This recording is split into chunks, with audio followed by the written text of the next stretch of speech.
យើងត្រូវតែកសាងត្រូវតែការពារទឹកដីឲ្យបាន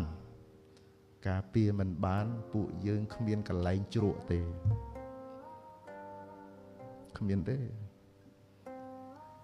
ហើយគ្មានអ្នកណានឹងចែករំលែកទឹកដីឲ្យយើងទេកូនត្រូវតែស្រឡាញ់ជាតិ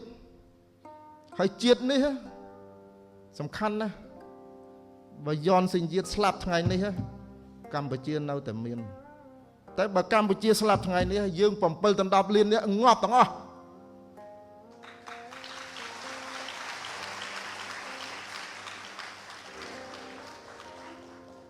ពេលដែលស្រឡាញ់ជាតិកសាងជាតិកុំព្យាយាមយោគុណបំណាច់អំពីជាតិមិនជំពាក់គុណយើងទេគឺយើងដែលជាអ្នកជំពាក់គុណជាតិអញ្ចឹងយើងត្រូវតែ